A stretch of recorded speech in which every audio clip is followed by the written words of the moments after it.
If investing scares you or gives you goosebumps, We'll goosebump your ass on out of here. you're still welcome here. I just love that clip. This ETF we're going to talk about today, SCHD, may be the father of all ETFs. I'm your dad. And from this day on, I'm going to be your dad. This ETF has outperformed the S&P 500 for over a decade, literally over 10 years. So by the time I finish talking to you about this today, you should be pretty informed on how well it's done so far, and you may be more excited than Grandma gets whenever she's letting off Roman candles.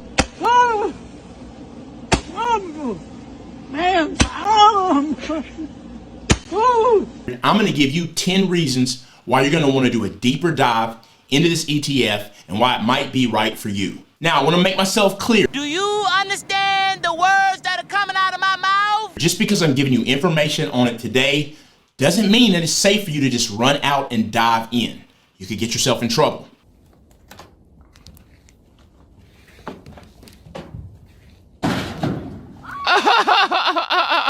An ETF, an exchange-traded fund. These are funds that track the performance of a basket of assets, stocks, bonds, commodities, etc. We're talking about Schwab US Dividend Equity ETF. So that brings us to reason number one. This has been on the stock market since October of 2011. This is not new. It's been around over a decade, which that's great because it's given us enough time to have enough data to make an informed decision on whether we should potentially go after this one and invest in this ETF. That says a lot, right? Time in the market. That's not just for investors. That's for the fact that we have all this information. We can compare it to some of the other ETFs out there, other investments in general. So that is one reason, the time alone, that makes this a potential good investment, or at least one where we can get good data and make a sound decision. So when it comes to an investment that's great inside of an IRA, this one may be perfect. Perfect. Number two, Schwab beats out its peers in yield, return, and risk. See, a lot of times people don't think about risk. They just think about the percentage of gains they can get, but you always have to think about risk. Every investment holds some type of risk.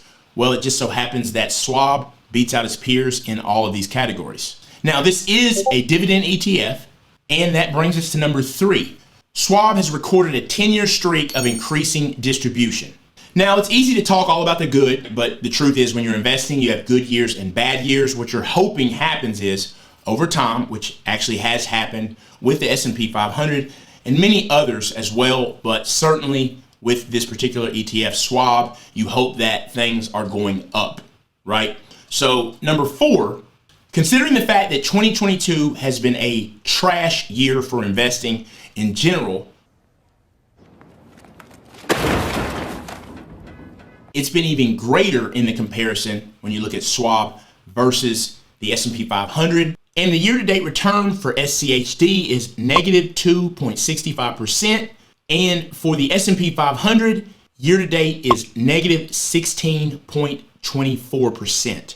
Though both of them are down, there's a massive difference at this point between SCHD and the S&P 500. And as I told you, over a 10-year period, that's positive returns, and SCHD does beat out the S&P 500. When you invest, there's fees. In general, there's fees. Now, I know things are changing, and there's a lot of things built around zero fees and all that. But with ETFs, there are fees. So people don't think about often what are the fees. And that brings us to number five, low expense ratio. Now, what is an expense ratio?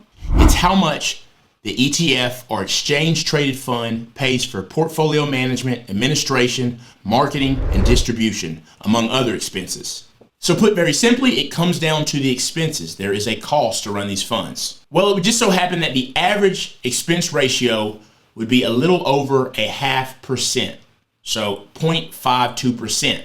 Out of 161 funds, along with two others, SCHD is basically the lowest. Its expense ratio is 0.06. So not only do we have this great performing ETF, we also have one that is low in terms of funds. Hard to beat.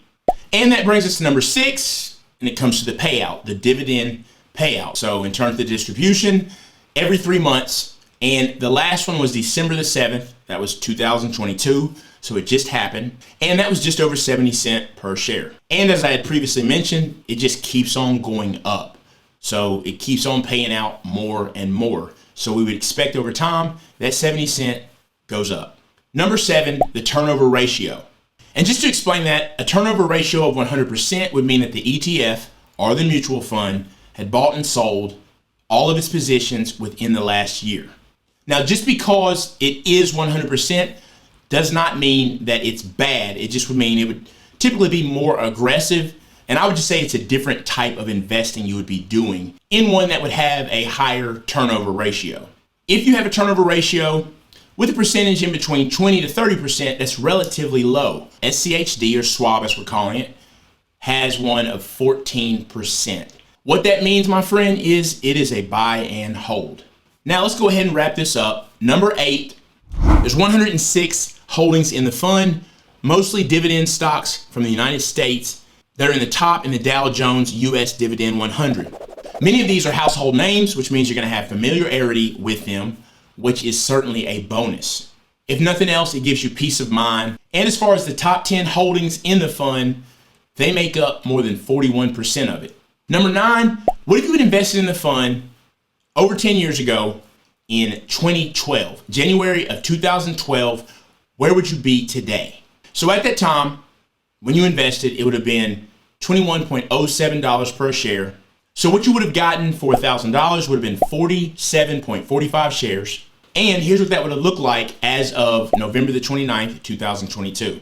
So I get it, YOLOing into Tesla probably sounds a lot more exciting, but as I said, over a long term, those are beautiful gains and low risk up to this point for the most part. So do not forget, that's how wealth is grown. That brings us to number 10 on the list, and I actually gave you that one first. The fact that it's beat the S&P 500 over the past 10 years. You can't ask for much more than that. Honestly, that's why a lot of people simply recommend that you just simply invest in the S&P 500. I know everybody thinks they're Warren Buffett, but they're not. Stop the cap. Nope. So that's why it's a lot safer just investing in the S&P 500. So anytime you see an ETF fund like that that's done better than the S&P 500 over a 10-year period, it's definitely one you want to keep your eyes on. So tell me in the comments, are you invested in any ETFs currently? If so, are they better than this one?